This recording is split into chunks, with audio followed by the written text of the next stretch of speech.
On the evening of March 12th, 1931, in the back room of a boarding house in Evarts, Kentucky, Wallace Arnett set up a portable recording device and pointed it at a woman named Molly Jackson. She was 51 years old, the wife and daughter of coal miners, a midwife who had delivered over 800 babies in the coal fields, and she could not read or write. She sat in a straight-backed chair, looked at the microphone as if it were a gun pointed at her face, and said, "You want to know what's happening in Harlan County? I'll tell you what's happening in Harlan County." Then she began to sing. What came out of her was not a folk song. It was an indictment, specific, detailed, and naming men who would have killed her for singing it in public. Arnett let the machine run. When she finished, 17 minutes later, he sat in silence. Then he said, "Mrs. Jackson, that may be the most dangerous recording in America." She looked at him with eyes that had seen children born blue from bad air and husbands buried alive in cave-ins, and she said, "Then you'd best make sure it gets somewhere they can't burn it." He did. But that is not the beginning of the story.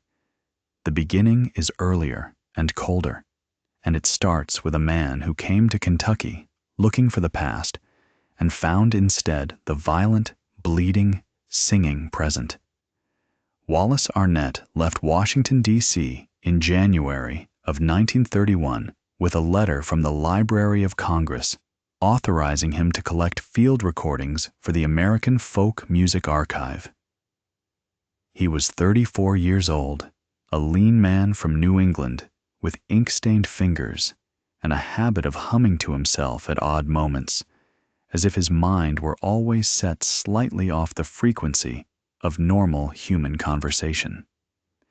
He had been trained as a musicologist, and he believed, with the particular fervor of someone who has spent most of his life among books, that the most important music in America was the music that had never been written down. He believed it was disappearing. He believed he could save it. He drove south and east in a borrowed truck with a portable recording machine bolted to the bed. The machine was a marvel of the era, a direct-cut disc recorder that captured sound onto acetate discs in real time. No wire required, no editing possible. What went in came out. What was said was preserved. He had 400 blank discs packed in felt-lined wooden cases. He thought 400 discs would be more than enough. He had been warned that Harlan County was unsettled. The man at the library who had authorized his trip had said it with the careful vagueness of someone who does not want to be responsible for what he is describing. "There is some labor difficulty," he had said, and Arnett had nodded and filed it away without really hearing it. He was from Cambridge, Massachusetts, where labor difficulty meant someone's workers went on strike and you read about it in the newspaper. He had no frame for what that meant in eastern Kentucky. What he drove into was a war. Not metaphorically, a war. A war with weapons and casualties and occupied territory and supply lines and the specific geography of conflict. This ridge controlled by one side, that hollow watched by the other. These roads patrolled by armed men who were neither police nor soldiers, but something in between, and perhaps worse than either. The Baldwin Felts Detective Agency had been operating in Harlan County for years, nominally as private security for the coal operators, practically as a private army. The sheriff, a man named John Henry Blair, was openly on the operators' payroll. The county judge owned coal stock. The newspapers ran what the operators told them to run, and the miners who had moved there a generation or two earlier when the coal companies had opened the mountains for business, were discovering, in the terrible winter of 1930 to 1931, that they were not workers in any sense they had previously understood the word. They were inventory. The coal markets had collapsed in 1929, along with everything else. The operators had responded by cutting wages, then cutting them again, until a miner working a 10-hour shift in a space so low he could not stand upright, breathing air that tasted of sulfur and coal dust, brought home wages so small that his family could not eat on them. The company stores charged what they wanted, and what they charged was often more than a man earned. Men were going into debt to work. When they began talking about organizing, the operators' response had been swift. Evictions from company housing, blacklisting from company employment, and when those instruments proved insufficient, violence. There had been a battle, the Battle of Evarts, in May of 1930, when miners ambushed a company convoy and 3 deputies and 1 miner died in 6 minutes. And the county was still, 9 months later, in a state of low boiling violence that the newspapers refused to name. What Arnett did not know, what he could not have known before he arrived, was that the miners and their families had been recording all of it. Not on machines, in song. He found out on his 3rd day in the county. A schoolteacher named Mrs. Compton had agreed to be his local contact and led him that afternoon to a company house at the edge of town, a wood frame structure, listing slightly to one side, with 3 children on the porch staring at him with the frank attention that poor children reserve for strangers. Inside, a woman was singing. She was not singing anything Arnett had ever heard. She was singing in the Appalachian ballad style, that long, ornamented, modal melody that comes from Scotland and Ireland. But the words were not old. They were about this county, this winter, this year. She was singing about a company-owned house from which a family of 7 had been evicted on a February morning when the temperature was 12 degrees. She sang the mine superintendent's name. She sang what the children had cried. She sang the deputy's name, and the company's name, and the judge's name. She sang it in a voice clear and cold as mountain water and completely without self-pity, which made it 10 times more devastating than rage would have been. She was narrating. She was testifying. She was building a record in the only courthouse available to her, which was the air itself. When she finished, the silence in the room was the silence that comes after something true has been said. Arnett said to Mrs. Compton, "Who is that?" And Mrs. Compton said, "That's Molly Jackson. She's been singing about everything that's happened since last spring. There's others too." That was the moment Arnett's entire project changed. He had come for the past. He had found the present. And the present was singing. Molly Jackson was a force of nature in the way that some people in crisis become forces of nature, not because they are inherently heroic, but because their ordinary human qualities happen to be exactly the qualities the moment requires. She was big, broad-shouldered from years of physical work, with a contralto voice that had a chest resonance filling rooms without effort, a voice that seemed when heard for the first time to be slightly too large for its container, as if the woman herself were barely adequate to hold it. She had been singing all her life. She had learned from her mother, who had learned from her mother, who had come to Kentucky from Virginia, at a time when the mountains were still roadless. The tradition she carried was 5 generations deep on this continent, and 1,000 years old before that. She had used that tradition the way every generation of Appalachian singers had used it, to talk about what was happening right now. The ballad form is a news medium. It has always been a news medium. Before newspapers, before printing presses, the ballad was how communities documented their disasters and crimes and heroes and shames.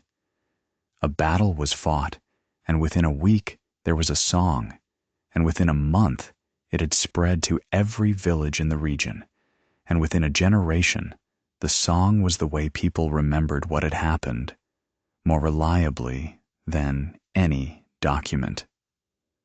Molly Jackson was doing what ballad makers had always done. She was reporting, but she was doing something that even within the tradition was unusual in its specificity. Most historical ballads protect themselves through vagueness. They name the Lord and the Lady without surnames. They locate events in unnamed forests and castles.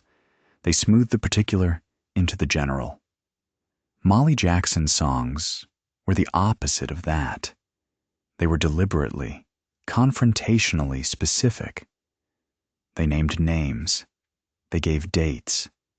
They cited locations with the precision of a police report. She was composing for the present, for the people who had been there and needed to hear it confirmed, and against the people who would later deny it had happened at all. He asked her that afternoon if she would let him record her. She studied him for a long time with those eyes that had seen too much to be surprised by anything. She asked what recording meant. He explained the machine, the discs, the Library of Congress. She asked what the Library of Congress was. He explained it as best he could. A place that kept things. A place where things were preserved so they could not be destroyed. She said, "If I sing it into your machine, what happens to it?" He told her it would be kept. It would be part of the permanent record. She said, "The company, men, won't be able to take it away?" He said, "It will be in Washington, in the Library of Congress. No, they won't be able to take it away." She said, "Then I'll sing. You come back tonight. I'll have the others here."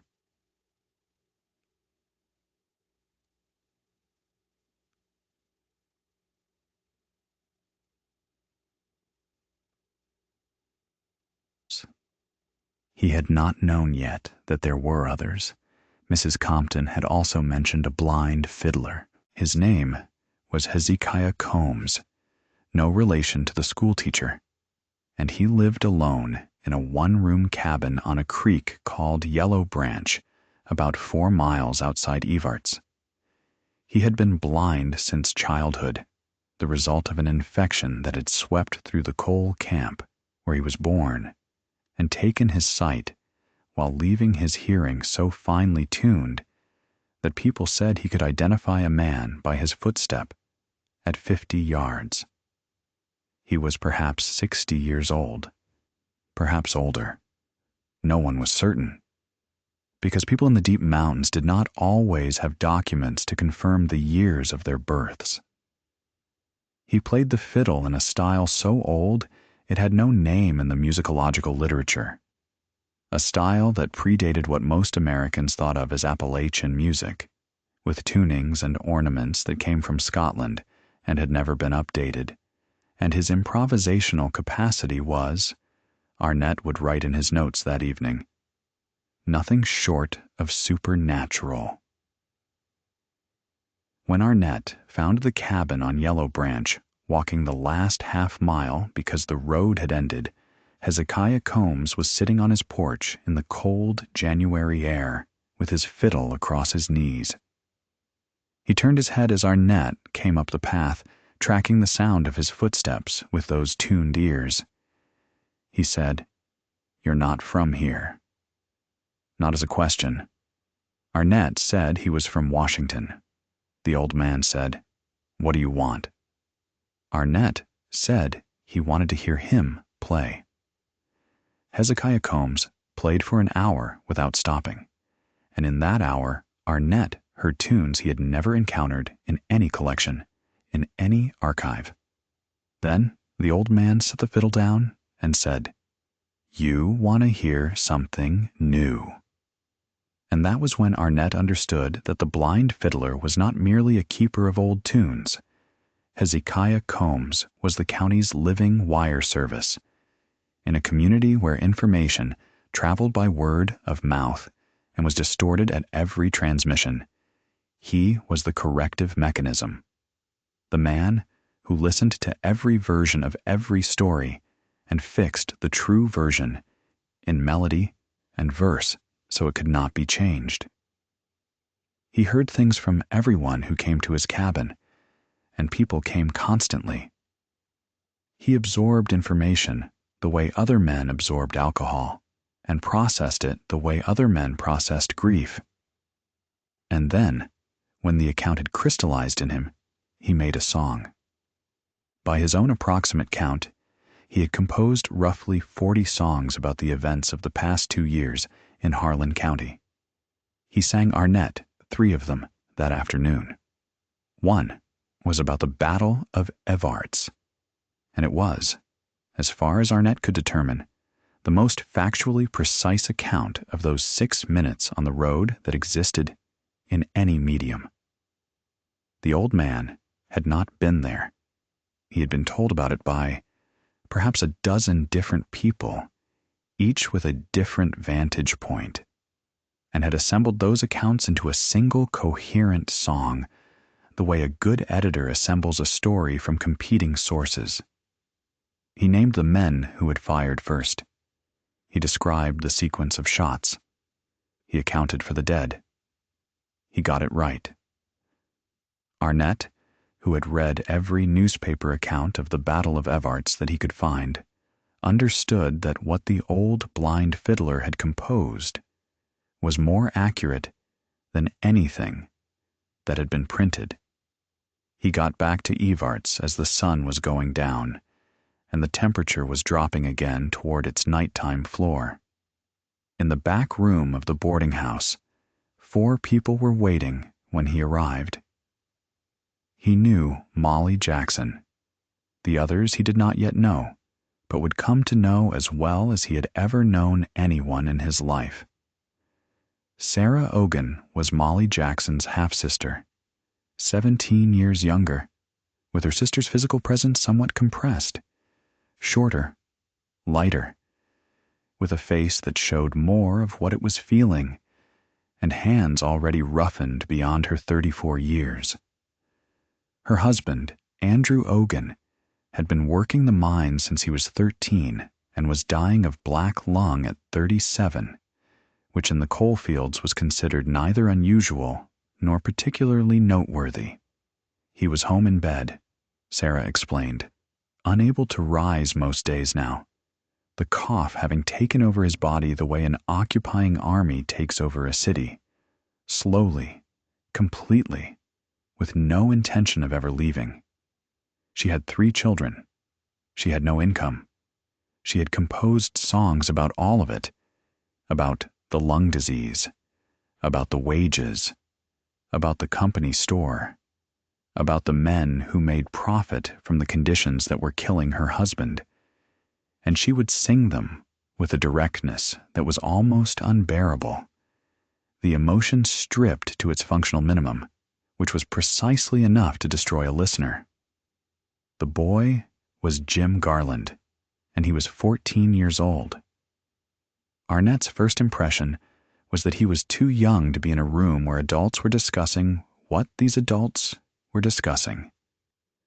And his second impression, within 10 minutes, was that the boy was probably the most precise observer in the room. Jim Garland had the quality of certain very young people who have been forced into adulthood early, not by tragedy exactly, but by proximity to it, by having grown up in a household where the adult topics were discussed openly because there was no money or energy to pretend otherwise. He'd been composing songs about wages and company policies and union organizing for 2 years. He was 14, and he wrote like a witness. He wrote like someone who understood that if he did not sing it, no one would know it had happened. These were the people who had been singing Harlan County into the record. These were the reporters that the county had produced in the absence of newspapers willing to print the truth. Arnett set up his machine in the corner of the back room, adjusted the recording horn, threaded the first disc onto the spindle, and said, "Whenever you're ready." Molly Jackson looked at the microphone one more time, with that look of assessing a potential threat, and said, "You want to know what's happening in Harlan County? I'll tell you what's happening in Harlan County." He let the machine run for 17 minutes, filling 4 discs, flipping and replacing them with the quick, careful movements of a man who has been trained not to let a single moment of sound be lost. And when she finished, the room was silent in the way that rooms are silent after a thunderstorm has passed. He said, "Mrs. Jackson, that may be the most dangerous recording in America." She said, "Then you'd best make sure it gets somewhere they can't burn it." That night, he recorded Sarah Ogan and Jim Garland and 2 other women. And when he finally packed the machine away at 2 a.m. and carried the acetate discs back to his truck in the freezing dark, he had 22 recordings. He had come to Harlan County with 400 blank discs. He began to think he had not brought enough. The days that followed established the pattern of his time in the county. He rose at 6 and drove to wherever he had been directed the previous evening, following hand-drawn maps and verbal instructions, guided by a network of people who were also using him, using his machine, using his connection to the Library of Congress, using the possibility that these songs might survive in some form the company could not reach, as a kind of hope they had not had before he arrived. He recorded every morning, every afternoon, and sometimes every evening, in back rooms and kitchens, on front porches despite the cold, in the back seats of automobiles, parked at the edges of roads, in church basements, and in the Union Hall in Evarts, which was a 2-room building that had already been the site of 3 acts of vandalism and 1 shooting, and where a hand-lettered sign above the door read, "United We Stand." He recorded 73 songs in his first 10 days, far beyond any pace he had previously worked at, because the material kept coming. The more people knew he was there, the more singers found him. Each song was a chapter of the conflict told from a perspective that no other medium had captured. He recorded a song about the company store that turned the arithmetic of debt into something you could dance to, which was darkly appropriate. The debt was a kind of forced dance, after all, a movement that went nowhere you wanted to go, but that you could not stop. He recorded a song about company housing, so lyrically precise about the condition of the structures, walls that let in wind, roofs that leaked, floors that rotted from below, that it read like a building inspector's report set to music. He recorded a song about a company doctor named Alderman who routinely downgraded his diagnoses to protect the company from compensation claims, the verses describing specific cases with specific dates and specific outcomes. The tone so controlled and relentless that Arnett felt something he could only describe as legal fury, the fury of someone presenting evidence to a court that refuses to open its doors. he recorded a song about the blacklist. This one had been composed by Jim Garland, who was proving to be everything his first impression had suggested. Jim had a system. He kept nothing written down because he could not afford to have it found, but he had organized his songs in his memory in a sequence as logical as a filing cabinet. He could produce any of them on request, naming the events they documented as calmly as a librarian names the shelf location of a requested volume.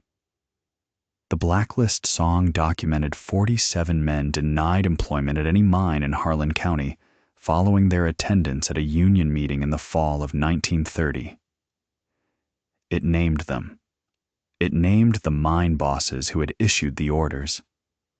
It named what each man had said at the meeting, because Jim Garland had been there and had listened with that particular quality of attention he brought to everything. Arnett asked him once how he remembered so much.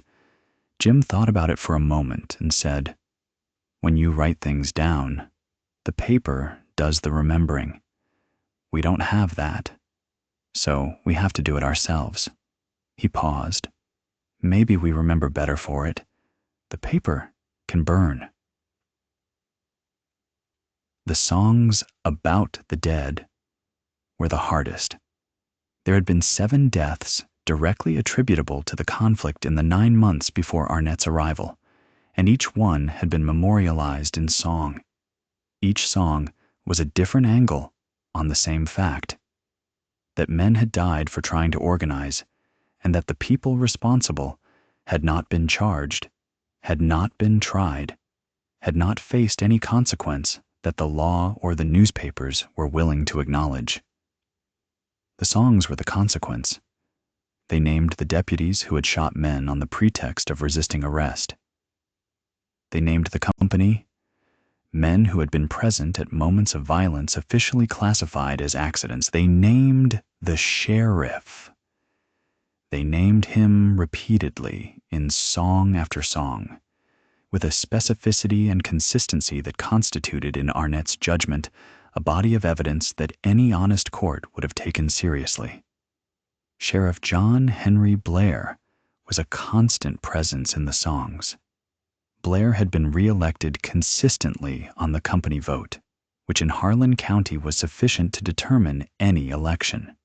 He had deputized several hundred men, many with criminal records, all paid by the coal operators, none subject to any meaningful oversight, and deployed this private army against the miners with systematic thoroughness that the songs documented in detail. A soup kitchen run by union volunteers had been raided. The songs had a version of that. A union organizer from Cincinnati had been beaten on the road and left with a message written in his own blood on a piece of cardboard that said, "Leave Harlan County." The songs had a version of that too, naming the deputies who had done it, naming the company official who had ordered it, doing all of this in the Appalachian ballad mode, that long, ornamented, modal style that had been carrying this community's testimony for 200 years. And the combination of the ancient form and the immediate content was not merely disturbing. It was devastating. It was devastating because the form demanded a certain response from anyone who knew it, and everyone in Harlan County knew it. The form said, "This is real. This happened." And the content said, "Here are the names of the men who did it. Here's the date and the road and the color of the sky." The form validated the content. The content weaponized the form. Together, they constituted something that no newspaper and no court had been willing to create: an honest record.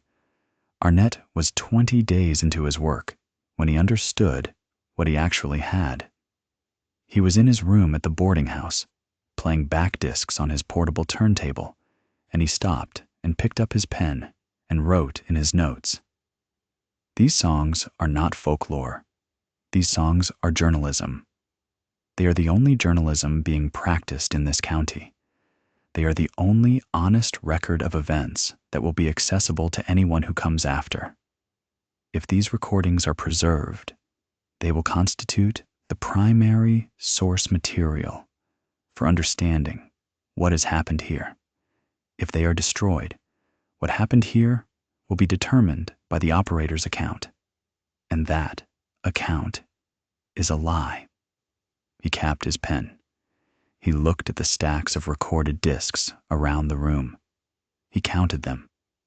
He had made 162 recordings. He had perhaps a quarter of what the county's singers had composed. The singers kept bringing him more. Word had gotten through the network that the man from Washington was recording everything, and people were coming to him with songs they had kept private, songs too dangerous to sing publicly, but that they had been carrying in their memories, waiting for a moment exactly like this one.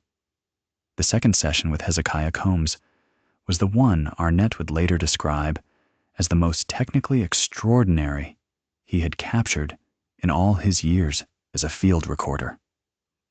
The old man sat with his fiddle and played for 3 hours without pause, each song flowing into the next, the way one thought flows into the next in a mind working at speed, covering 2 years of county history with the comprehensiveness of a newspaper archive.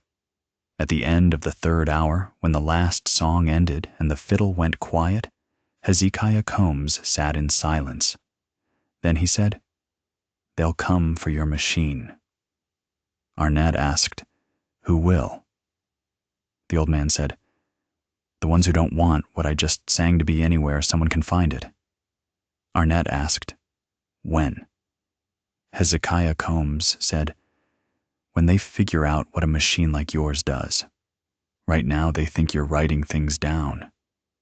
When they understand you're catching voices, then they'll come." He was precisely right, and Arnett would think about those words many times in the weeks to come. A voice recording is not like a written word. A voice recording cannot be transcribed, edited, paraphrased, misattributed. Molly Jackson's voice, preserved on acetate, was irrefutable proof that Molly Jackson had been in this room, on this date, singing these words with this specific fury. No operator, no sheriff, no company lawyer could stand in a congressional hearing 20 years later and say, "There is no record that this woman said these things." The record existed. The record was her voice. That was what the operators were going to have to deal with when they understood it. And they were beginning to understand. The first indication came at the end of Arnett's 3rd week. He returned to the boarding house to find a man waiting who introduced himself as Mr. Hendricks from the Harlan County Coal Operators Association. He was a trim man in a conspicuously good suit, with clean hands and a careful voice that had been trained somewhere north of Kentucky. He said he understood Arnett was interested in local folk music. He said that was a very worthwhile endeavor. He said all of this in a tone that suggested he believed none of it, using the vocabulary of cultural appreciation as a container for something altogether less appreciative. Arnett played along, describing Barbara Allen, Shady Grove, the fiddle tunes, the survival of ancient musical structures in isolated populations, all of which was true, and all of which was the part of his project he was willing to discuss with a representative of the Coal Operators Association. Mr. Hendricks listened with a patient smile that did not reach his eyes and said, "Of course, you've also been recording some of the more recent compositions. Some of those songs contain information that is inaccurate. They name individuals in connection with events, which is a matter of potential legal concern. He asked to see the recordings. He looked at the stacked disc cases with the expression of a man calculating value, picked one up and turned it over in his hands, set it down carefully. He said he hoped Arnett would keep in mind that the people he had been recording were not entirely reliable sources. They had grievances that led them to exaggerate, and it would be unfortunate if the Library of Congress ended up with a collection of exaggerations. He left without further ceremony, and Arnett stood in his room and understood that the preliminary warning had been delivered. The next step would not be a man in a good suit with a careful voice. Molly Jackson, when he told her, said, "Hendricks fixes things before they need fixing. When they decide what to do, they'll send someone else." He asked who. She said, "Baldwin Felts." She was right, and she was also right that he needed to move the discs. Everything he had recorded, more than 60 hours of material, was in one room. One raid could take all of it. He spent 3 days arranging with 6 trusted families, spread across different hollows, to keep portions of his collection in their homes. He wrapped the discs in cloth and packed them in tin boxes and drove them at different times of day on different roads, watching the rear-view mirror with care that would have seemed paranoid anywhere else, and that here was merely appropriate. He kept the most recent recordings at the boarding house because there was no safer place to do the work, accepting that risk because the alternative was to stop working. He kept recording. He recorded through February, pushing his daily pace as high as he could sustain it, spending his evenings playing back the day's work and writing detailed notes on content and context, the corroborating information, the dates he had verified from multiple sources, the names he had been given separately. He was building a dossier to accompany the recordings, to give whoever found them in the future the context they needed to understand what they were hearing. Sarah Ogan's husband, Andrew, died on the 14th of February, 1931. Valentine's Day, which Arnett noted in his diary with a bitter specificity that the date seemed to demand. Andrew Ogan had been a miner since he was 13 and had spent 2 decades breathing coal dust in confined spaces, and had died at 37 of the accumulated weight of all that dust on all that lung tissue. His death was not unusual. Men died of black lung in Harlan County with the regularity of weather. The disease was not officially recognized as a workplace injury in Kentucky in 1931, which meant that Andrew Ogan's death was officially caused by respiratory illness, which meant that the company owed his family nothing. The company evicted Sarah Ogan and her 3 children from their company house within 24 hours of Andrew's death. This was standard practice. The house came with the job, and when the job ended, the house reverted to the company immediately. Arnett recorded her 2 days after Andrew's death. She had sent word through the network asking him to come. She wanted to record the songs she had been composing for months, about the wages, about the store, about the conditions that had killed her husband, and she wanted to record them now, while the grief was still raw, because raw was honest, and honest was what the record required. He set up the machine in her cousin's kitchen, and she sat across from the horn and sang for 4 hours. She sang with a voice that was not large, not dramatic, a plain voice, a clear voice, refined by hardship into a pure instrument of statement. She held the tune the way you hold a rope when you are hanging over something, with both hands, without flourish, without any attention to how the holding looks, because the holding is the whole point. The songs were about specific facts: her husband's lungs, the company doctor's report, the wages Andrew earned in his final year, the debt accumulated at the company store. She sang it all without sentimentality and without self-pity, and with a directness that Arnett would write later was the most morally clarifying thing he had ever heard.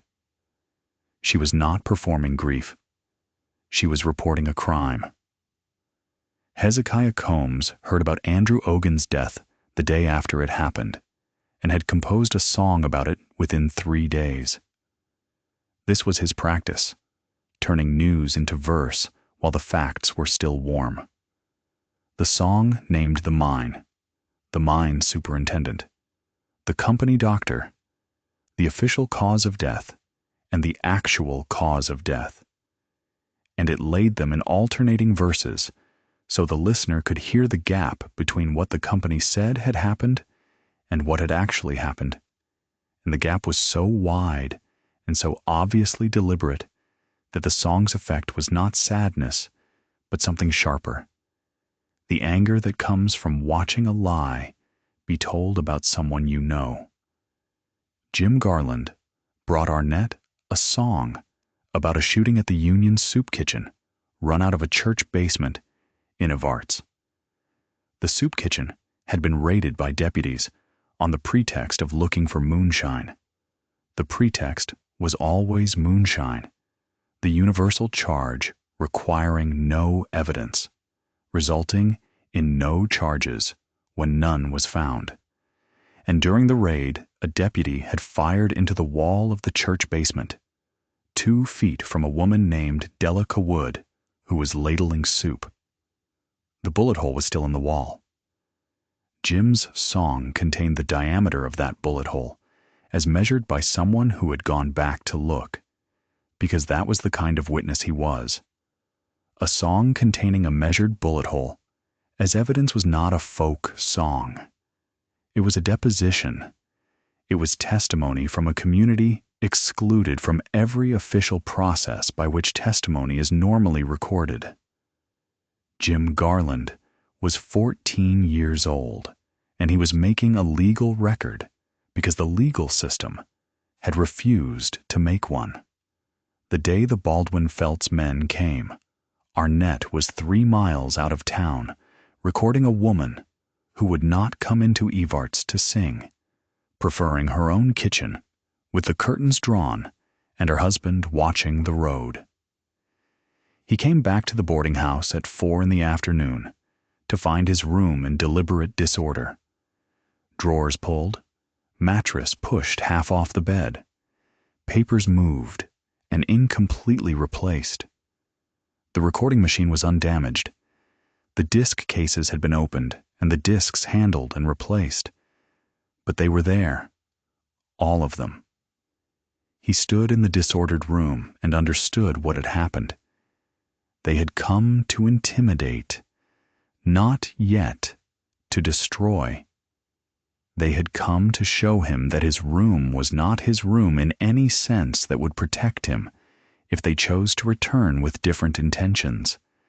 They had not taken the discs because they still did not fully understand what the discs were. Or perhaps because they understood enough to know that a music collector from the Library of Congress going missing was a federal matter in ways that his recordings going missing might also be. Agent Sims came 2 days later.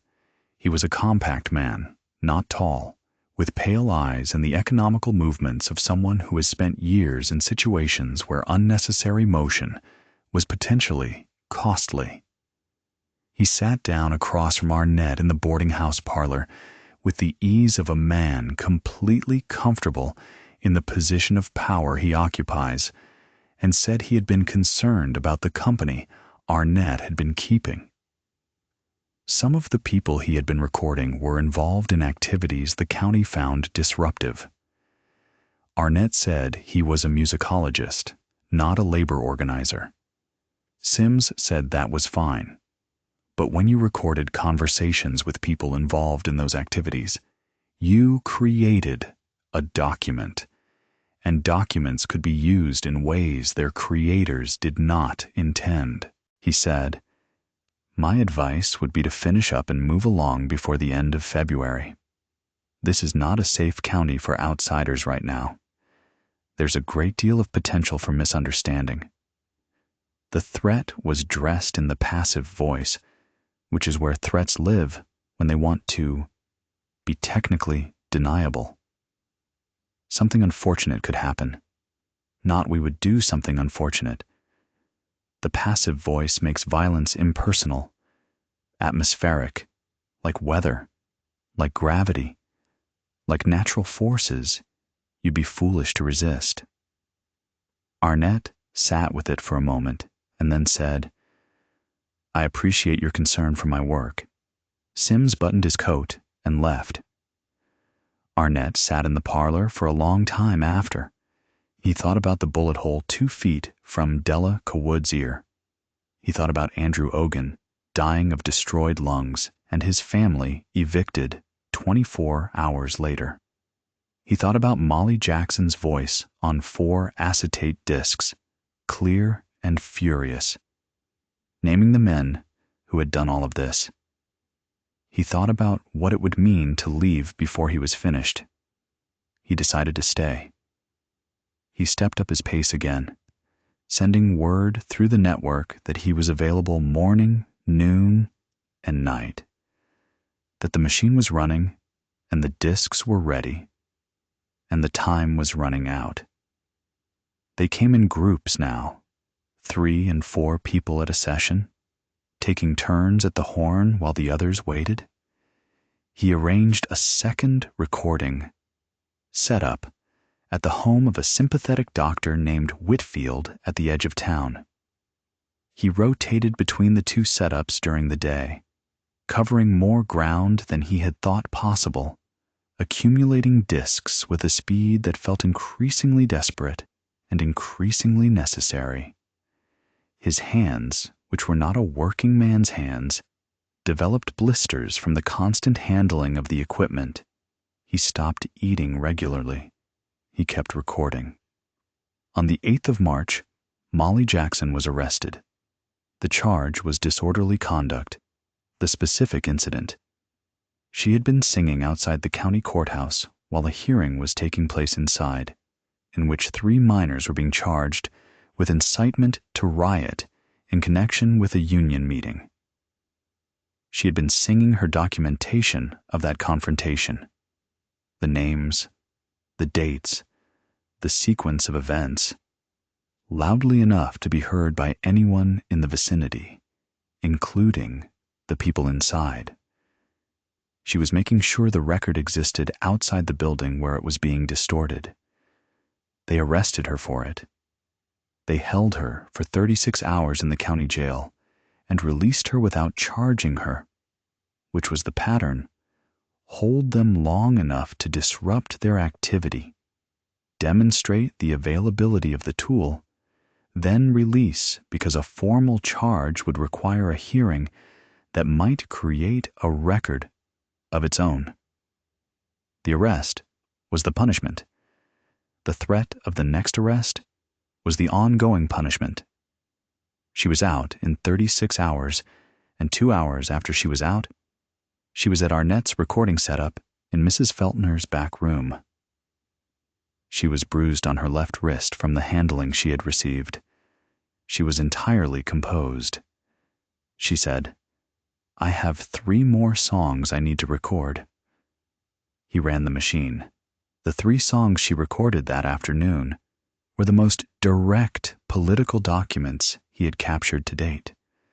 They had been composed during her 36 hours in the county jail, in the dark, sung quietly to herself to fix them in her memory. They were about the arrest itself, the reason for it, the process of it, the conditions of the jail, the things the deputies had said to her, the names of the deputies who had said them. She was not singing about something that had happened to someone else.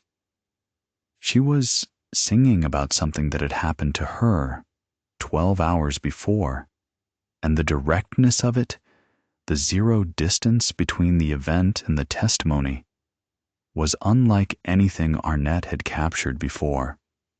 It was like listening to a witness give testimony 36 hours after the crime without notes, perfectly organized, every detail in place, the narrative unspooling with the precision of someone who has spent 36 hours in a dark cell, doing nothing but organizing it. When she finished the third song, Arnett said, "Mrs. Jackson, are you safe? Will they come for you again?" She said, "Of course they'll come for me again. But they'll come for me whether or not I sing, so I might as well sing." She paused. "The singing is the only part of this I have any control over."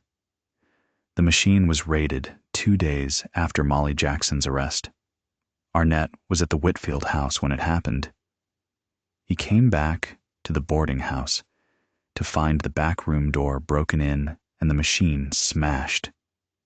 Not taken, smashed.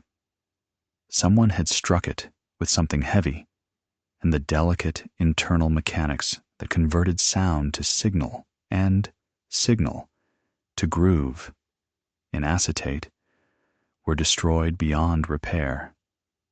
The horn was bent. The drive mechanism was shattered.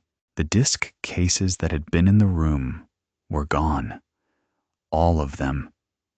Arnett stood in the destroyed room and counted what was missing. 40 discs, the most recent recordings not yet distributed to the safe houses, but the 194 discs he had already distributed were safe. Each portion in its separate trusted household, each separate enough from the others that no single raid could reach them all. He had lost 40 discs. He had not lost the archive. He had been careful, and the care had worked. And he stood in the wrecked room with the arithmetic of it, and felt something that was not triumph. Nothing in this story felt like triumph, but something in the general category of relief. Mrs. Feltner appeared in the doorway. She surveyed the room and said, "They'll be back." He said he needed another machine. She said, "Where are you going to find one?" He said he'd send for one from Washington. She looked at him for a long moment and then said, "They'll break that one too." He said, "Probably, but not before I use it." The second machine arrived in 12 days, shipped from a university in Lexington. He collected it from the freight office himself and drove it directly to the Whitfield house. He set up and sent word through the network. The machine was running again. Come. They came. In the 12 days the machine had been gone, the network had been preparing in the organic way that communities prepare for things they know are coming and can feel running out. Singers who had been hesitating came forward. Songs that had been kept private, too dangerous for public performance, but preserved in memory for a moment, exactly like this, emerged. Arnett recorded for 14 hours on the first day the replacement machine was running. Jim Garland brought him 12 songs in a single evening session. 12 songs, composed in the 3 weeks. The machine was gone, held in his memory against the moment of its return. The 12th song was about the destruction of Arnett's recording machine. Who had done it? How it had been done? What had been lost? What had not been lost? In the final verses, Jim had included something Arnett had not expected: a description of the purpose of the machine, and of the archive it was building, and of what it meant to the community to know that what they were singing was going somewhere the company could not follow. He described the Library of Congress in a 14-year-old miner's son's terms: a place in Washington where they keep things so they can never be lost. He had composed a song about the importance of archives because he understood, with the specific clarity of someone who has lived in a community without the standard tools of self-documentation, exactly what an archive means. Arnett broke down and wept, briefly and privately, in the Whitfields' downstairs bathroom. Then he dried his face and went back to the machine and ran it until midnight. The second machine was not rated directly. What happened instead was more sophisticated. Word circulated in the mining camps that men seen going to the Whitfield house were being noted and added to the blacklist, not for union activity, but for associating with the man recording the songs. It was a threat aimed not at Arnett, but at his sources, at the singers, applying pressure at the point where it would cost the most. Some singers stopped coming. Not many. The network held better than the operators might have hoped. But some. There were families who could not absorb another increment of threat. Arnett understood. He kept the machine running for those who still came. He recorded the second machine's last session on the evening of April 3rd, 1931. He had been in Harlan County for 11 weeks. He had recorded 247 songs between the two machines. He had lost 40 in the first raid. He had 207 safely distributed among the 6 trusted families. He had used 312 of his 400 blank discs, and he had run out of time before he had run out of material. The pressures had accumulated past what he could responsibly sustain in good conscience toward the people helping him. Dr. Whitfield's wife had begun to cry every evening when he came home, counting the hours since his departure, and Arnett could not continue to use the Whitfield house when using it generated that level of fear in a family that had been nothing but kind to him. He spent his last 3 days in constant motion, driving to each of the 6 safe houses and collecting the distributed discs, packing them carefully, checking each one for damage, organizing them in sequence. He drove different roads at different times of day. He was not stopped. He was not interfered with. He went to see Hezekiah Combs on the afternoon before he left. He drove to Yellow Branch and walked the last half mile through woods just beginning to show the first gray-green suggestion of coming spring. The old man was on his porch with his fiddle, as always. He heard Arnett coming up the path and said, "You're leaving." Arnett said, "Tomorrow morning." Hezekiah Combs said, "Did you get it all?" Arnett said, "Not all of it. Maybe 2/3 of it." The old man sat with that for a moment. Then he said, "2/3 is more than nothing." Then he lifted his fiddle and played one more tune, a tune Arnett had not heard before, which seemed extraordinary after 11 weeks. But there it was, one more tune, short and perfect, a tune that rose and fell in the late afternoon cold with the quality of something being said for the last time. Not because it would be forgotten, but because it was being permanently fixed in the air, put into the record of things that had been played on this mountain by this man on this afternoon.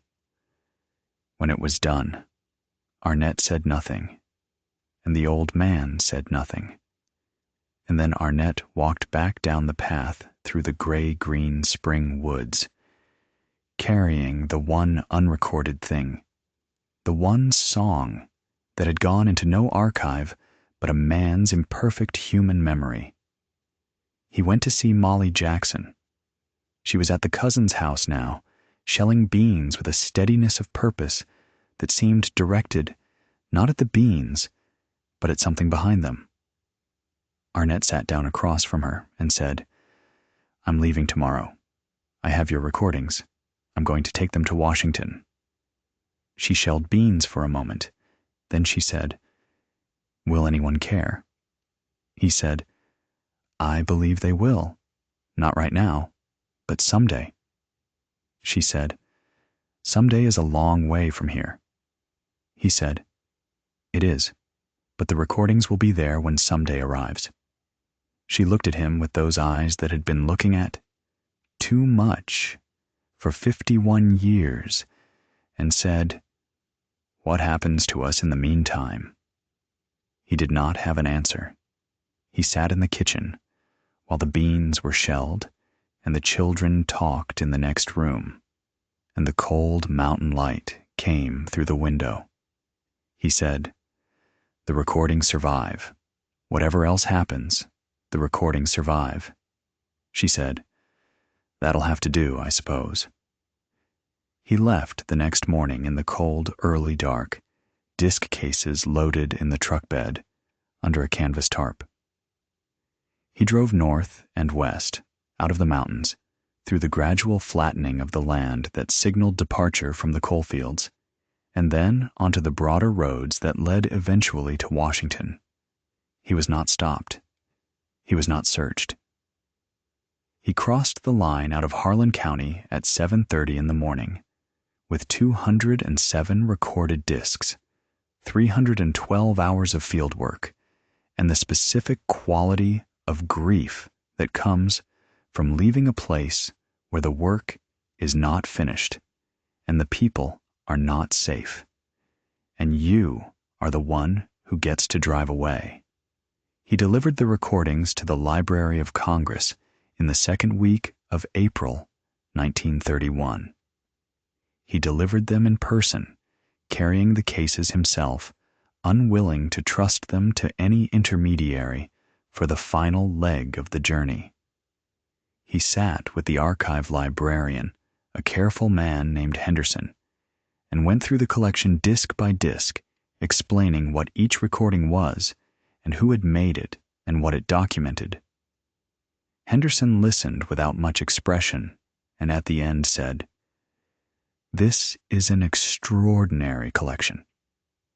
Arnott said, "These songs are the only honest record of what has happened in Harlan County in the past 2 years." Henderson said, "Yes, I see that." He paused. "It's going to need a great deal of cataloging." He was right about the cataloging, and he was also right in the understated way of institutional caution about something else. The collection was going to sit in the archive for a long time before the world paid it the attention it deserved. The Library of Congress was a large institution with many collections and limited resources for promotion, and a collection of field recordings from an eastern Kentucky labor conflict, however historically significant, was not going to rise immediately to public attention. It would be filed and cataloged and preserved and largely forgotten, because that was what archives did with things they kept.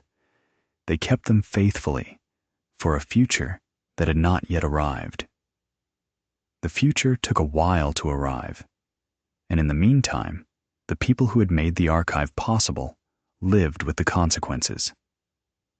Hezekiah Combs did not survive long. He died in the fall of 1932. The official cause listed in the county records was general debility, which meant starvation, which meant the old man had run out of the resources necessary to sustain life. He had not been on any company employment list for years. Blind, old, no practical use to the operators. And the community that had sustained him through the informal economies of rural poverty was itself so stripped by the conflict that it could no longer sustain him adequately. He died in his cabin on Yellow Branch, alone, in the September cold, and was buried by the people who had loved his music in a churchyard grave that is now unmarked. The record of his presence on Earth survives primarily in the recordings Wallace Arnett made in January and February of 1931.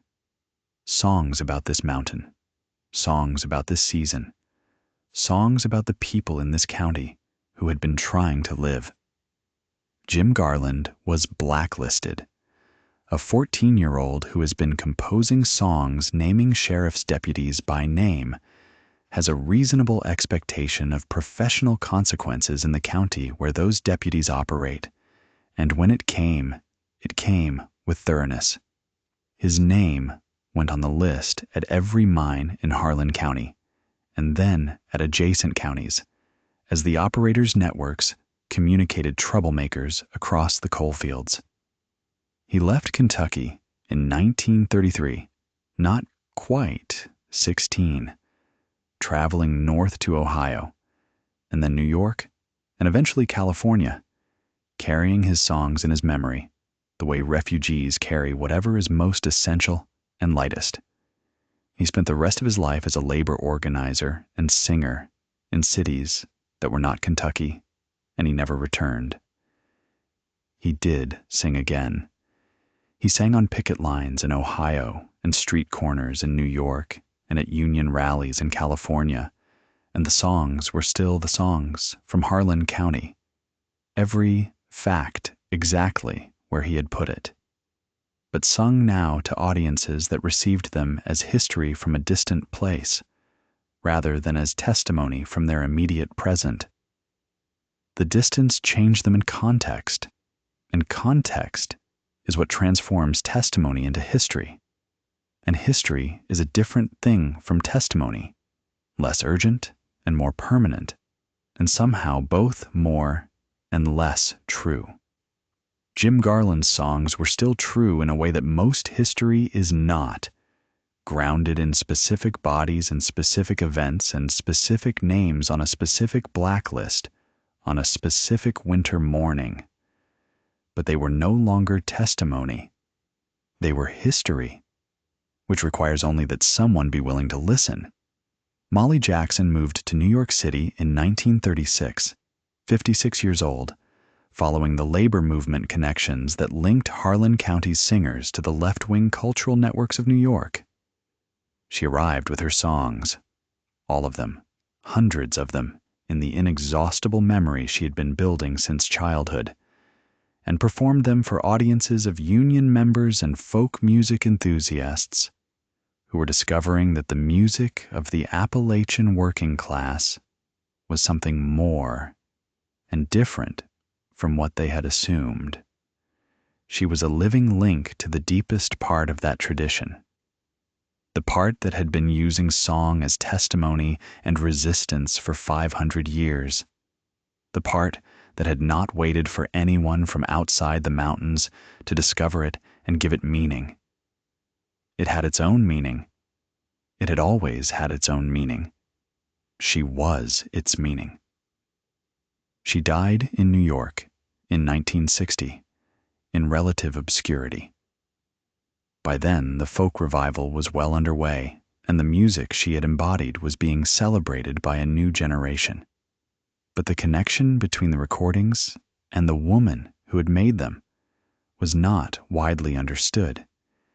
She died without recognition, without income from the recordings, without formal acknowledgement from the institutions preserving her voice and playing it for audiences. She died poor and largely alone.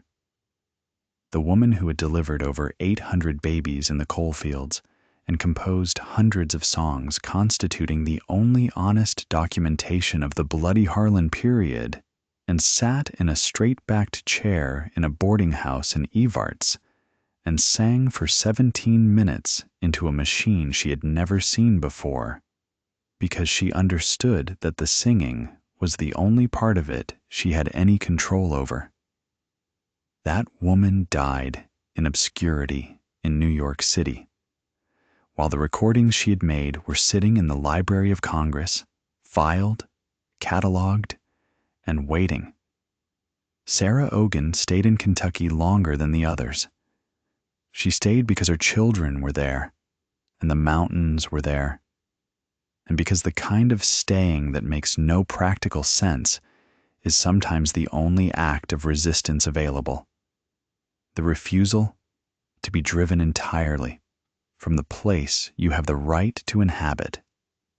She stayed and continued to sing and continued to compose, adding new songs to the record as the county's history accumulated new material.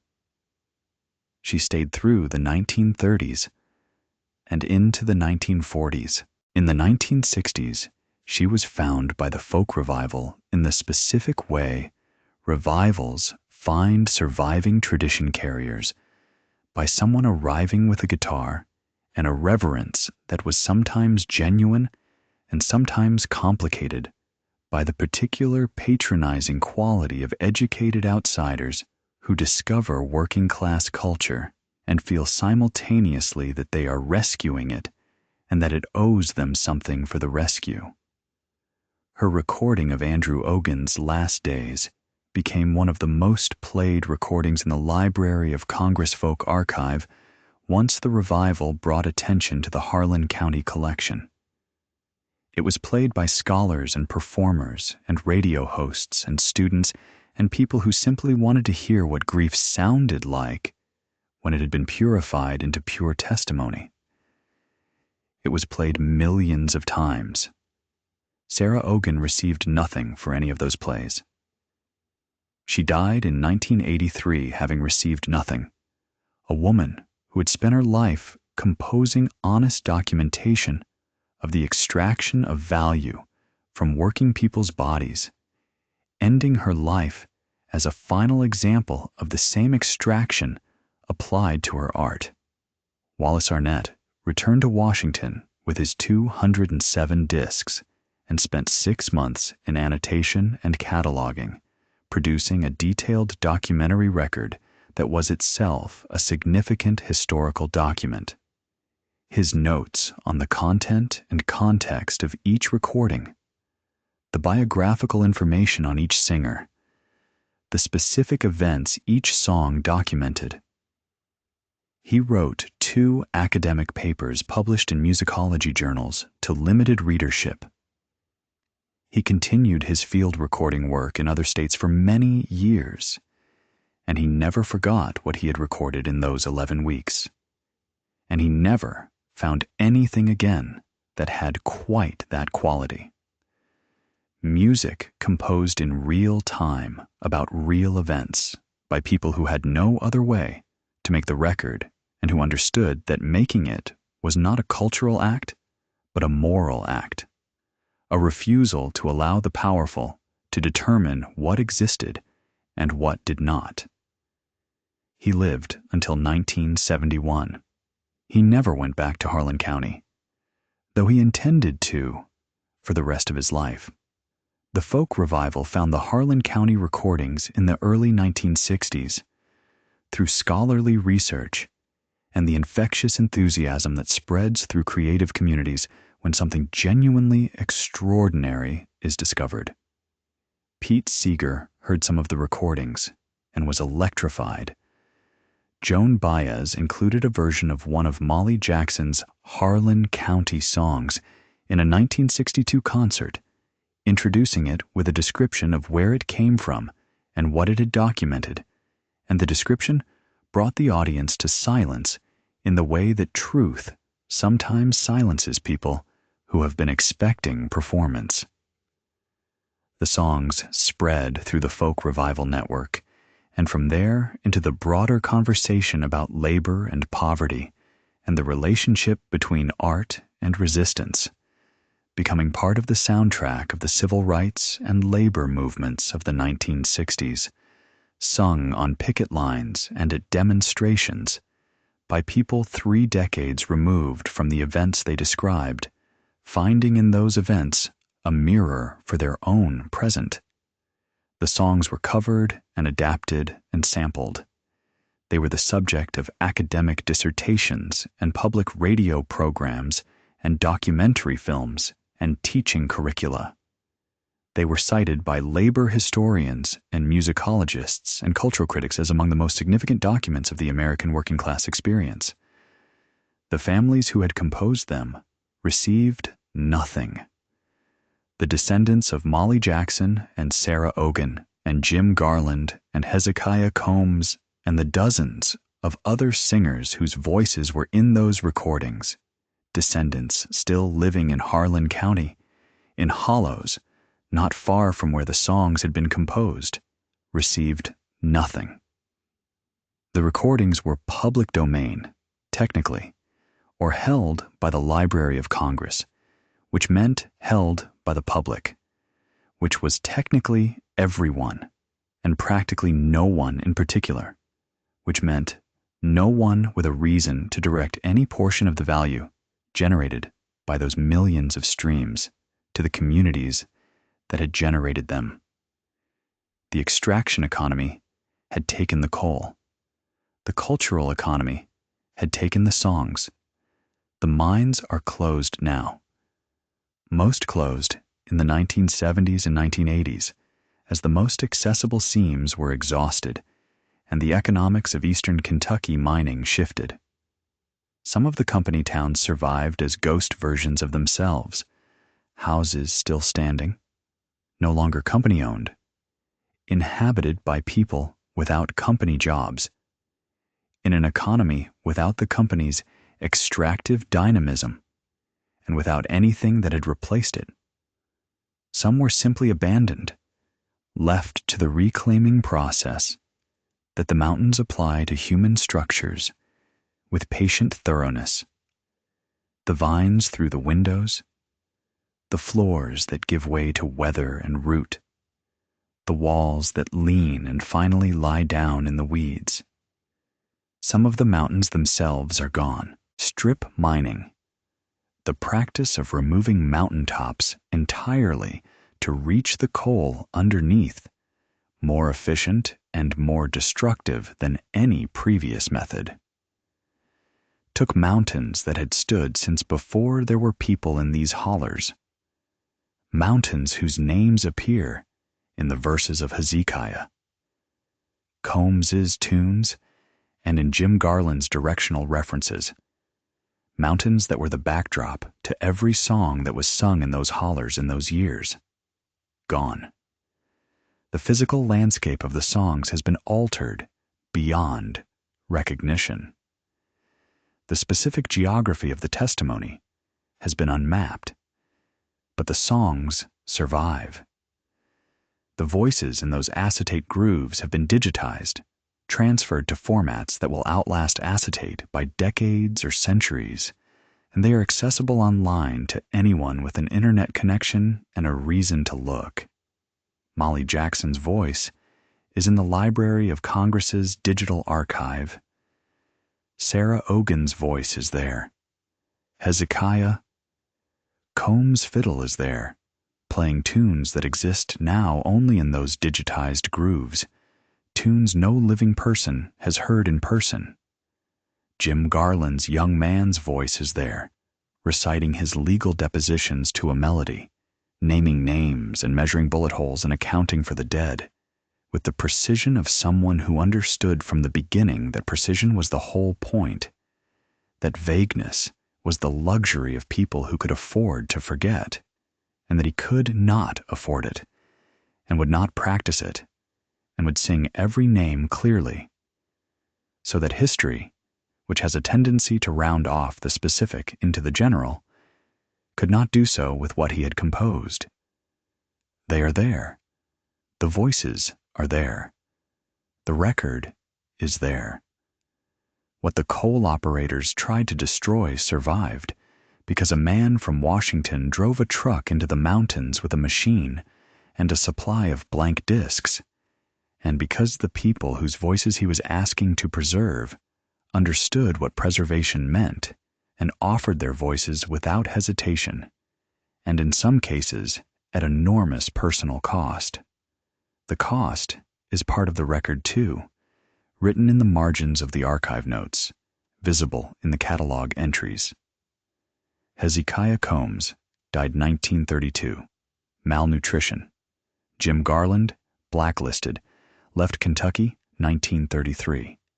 Molly Jackson died New York City 1960, relative obscurity.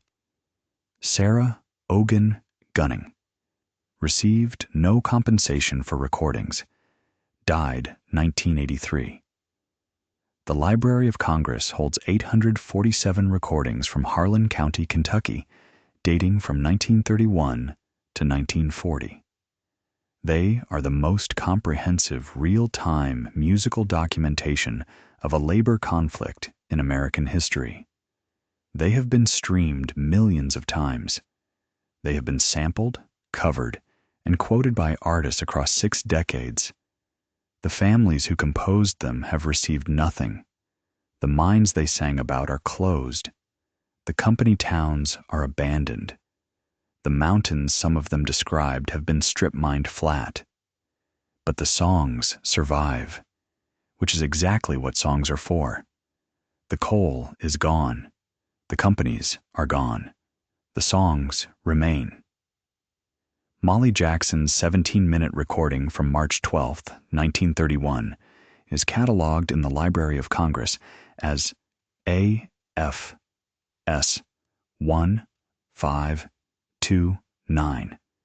If you play it, you hear a woman's voice, clear and furious, singing the names of the people who tried to destroy her community. Those people are long dead. Their names survive only because she sang them.